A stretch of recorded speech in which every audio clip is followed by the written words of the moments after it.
What is up, everybody? I am Steve SBU, and welcome to Week 9 of the MMC Draft League. This week, my opponent is Elking, owner of the San Francisco Superiors, and let's get right into the team analysis. So this is Elking's team.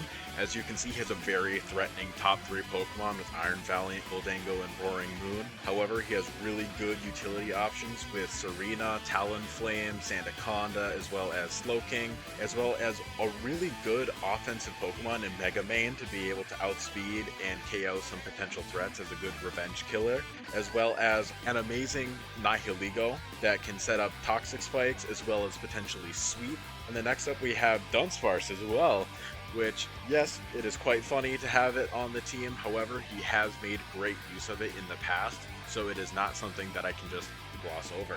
And to start us off, we have the Exorcist, the Galarian Slowking. I am bringing him with a Colbur this week to be able to eat potential crunches from Roaring Moon, as well as any knockoffs from Iron Valiant or Serena or any other dark moves that he might spam to try to kill it. And then I'm running him max HP, max defense, bold nature, again, mainly for physical Iron Valiant, as well as a sweeping Roaring Moon.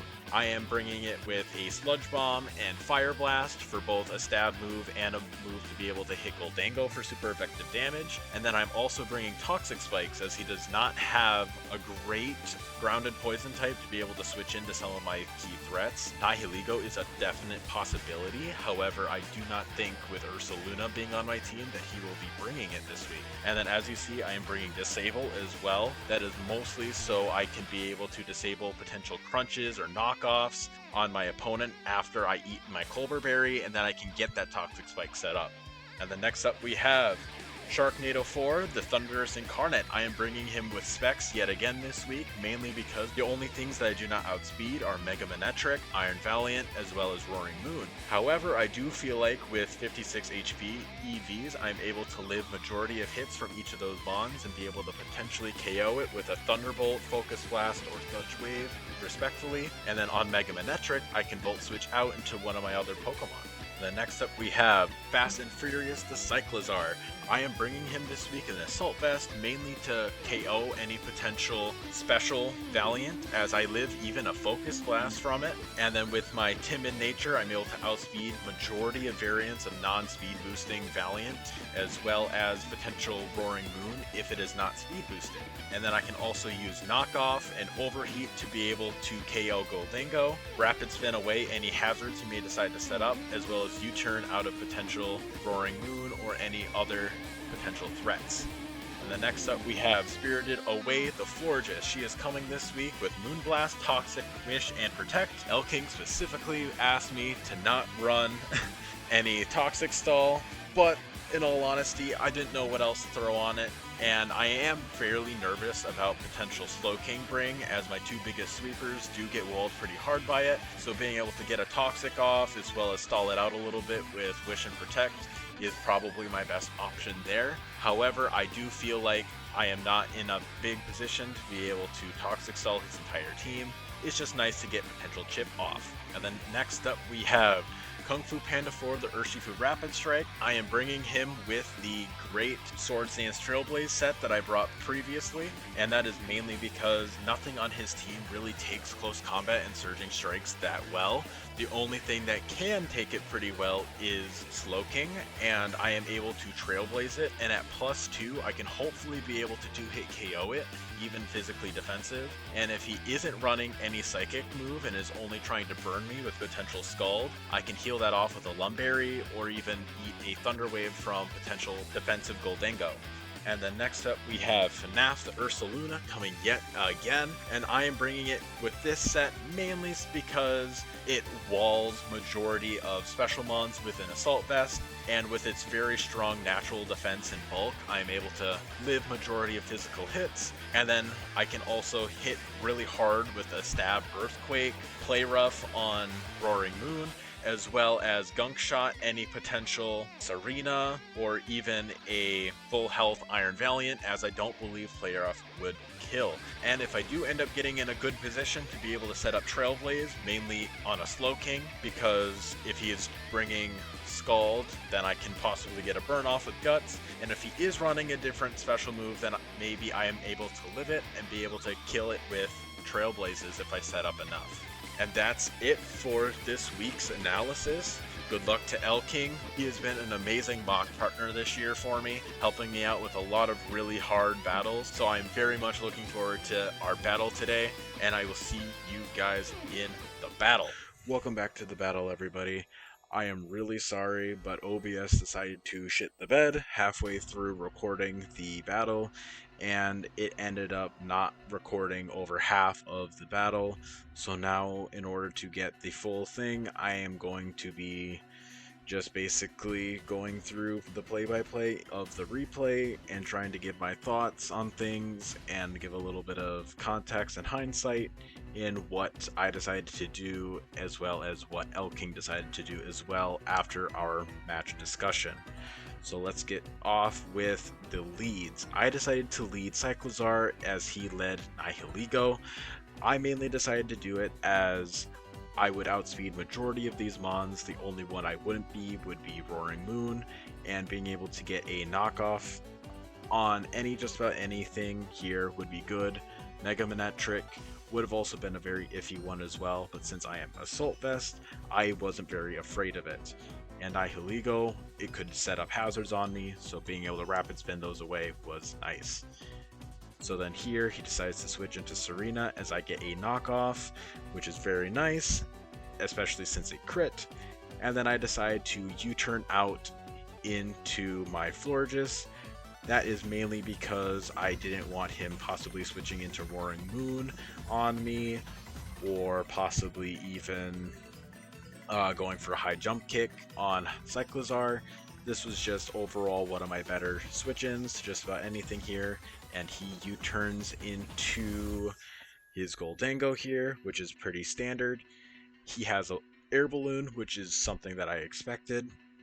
I am expecting him to go for a Make It Rain here, so I decided to protect to get a little bit of leftovers chip back. And then I decide to switch into Cyclozar here on a Make It Rain as I take 2 of them with the -2, and then I go for U-turn as I wanted to break his air balloon, and it got really good chip on Serena. So then I decided to go into Thunderous, as with Specs I am able to always OHKO it with Volt Switch, and now I get a free switch back into Cyclozar as it is pretty much the lead meta once again, as he goes for Mega Manetric here, and he just goes for a Volt Switch into more than likely Slowking here. And then I decide to U-turn, and I go into Thunderous, mainly because I know that with Specs, Slowking just does not eat anything. And then I go for a Volt Switch on Nihiligo, do a really solid amount of damage, and go for Ursaluna. So here I decide to go for a Play Rough instead, as I am expecting a Gholdengo switch, but he predicts my prediction and goes for a Grass Knot here, which does barely not 2-hit KO here. Which barely does not 2-hit KO here, and allows me to potentially get off another one, but I decided to go into Cyclozar instead, as I feel like I could eat just about anything. However, in hindsight, I definitely kind of wish I killed this thing instead, as he is able to get off rocks in the future, which was a really bad thing for me to deal with. But now I am able to knock off his Rocky Helmet on Slowking, which is very, very helpful for the rest of my team, as well as get a cheeky crit on it as well, as I U-turn into Thunderous, as I know there's not much he can really do against it. And then I decide to go for... I decide to just go for a Volt Switch here, as I wanted to see if he was Adamant or Jolly or not. In hindsight, again, I probably should have just switched into Florges right away instead, so I could preserve some HP. However, again, that's hindsight. And now he has Nihiligo, the slightly chip damage, and now I have to deal with rocks with Gholdengo there, so that is not going to be fun, as you see. Now I lose just about every single 50-50 going forward. However, popping that balloon was nice, as I thought. And now he predicts my overheat there, and now just goes back and forth for a little bit as I rapid spin. But now I try to U-turn into Slowking Galar, as I feel like I can eat just about anything that's aimed at it and be able to hopefully kill it, as he goes for a cover. And then the Madman whips out the Thief Tech, which procs my Colbur Berry, as I decide to go for a Fire Blast, which does a very good amount of damage. But now he has Recover, as I try to Glare, completely forgetting that that's not how good as gold works. So now I decide to go into Cyclozar, as I know there's nothing that he can do to me here besides just make it rain. I eat a Shadow Ball, and now I go for a knockoff, but now that he doesn't have an item, I don't do nearly enough damage, and he's just able to recover and switch into Slowking. Go for a knockoff yet again, and I go for an overheat, trying to predict the Gholdengo switch in, but the Mad Lad does not, and he Chilly Receptions into Gholdengo, into Mega Manectric, who now is able to get off a Toxic on me, as I definitely should have gone for a Rapid Spin here, but I was worried about him going for a Volt Switch into Gholdengo again, and I thought I could get a good U-turn into another Mon, like Ursaluna here, to hopefully be able to start setting up a sweep, or at least getting a kill off. However, now he goes Slowking, and I do less than 50%, and I feel like, okay, he's going to go for some kind of water move here. Even with an Assault Vest, I don't live a hit, so I have to switch into Cyclozar to eat a special hit, as he goes for Slack Off. And now I lose yet another 50-50 with Rapid Spin, as he stays in and eats an Overheat, but since he is a tank, he just eats it, and now I am at -4 special attack, and I have to U-turn into what I decide to be Urshifu Rapid, as he goes for a Make It Rain and does a boatload of damage. For some reason, I was still thinking this is timid damage. This is obviously modest damage, but again, hindsight 50-50. I didn't really, there's not much I really would have done differently here, as I sped crept this thing for timid anyways, so there really wasn't anything crazy that I could have done. But since I thought I would be able to live another one, I decided to just go for Surging Strikes. However, in hindsight again, could have gone for SD or Trailblaze there to get more damage off, but expecting a Psychic move, I go into Cyclozar yet again, and now I get the minus special defense drop, which does suck, but I feel like, no, that still wasn't the best here. But he goes into Gholdengo here, as I go for U-turn into Florges. The reason I did this was because I was hoping to bait and Make It Rain, as I always lift one, and then I could get a Wish off, and then with him being at -1, I could switch in Ursaluna and be able to always live a hit. Keep this in mind, I have in my calc that he is going to be at -1, and then he decides to thief my leftovers, which throws a really big wrench into my plan, as I really want to switch into Ursaluna. I then go into my calc and I see, oh, I should always live this. Make It Rain here. Yeah. I forgot to put it back at neutral special attack. So with that also being at modest, that always killed. At -1, it probably was a bit of a roll, but it's really unfortunate that I didn't see that there. But looking at it, there isn't really much I could have done. I could have maybe gone into Galarian Slowking. Honestly, there just was not enough Gholdengo prep that I could have even done. Gholdengo is such a broken mon. But this is the beginning of the end for me, as I lost one of my biggest sweepers here. Urshifu Rapid comes in because I outspeed. I go for Swords Dance, as I expect him to do that. But now, I just try to trailblaze. I don't do enough damage, and Slowking gets the kill, and now pretty much all my sweepers are just about dead, other than Sharknado 4. I try to get as much chip off as I can, but with his regenerator, he just keeps getting too much HP back. And then, for the life of me, cannot get these rocks off.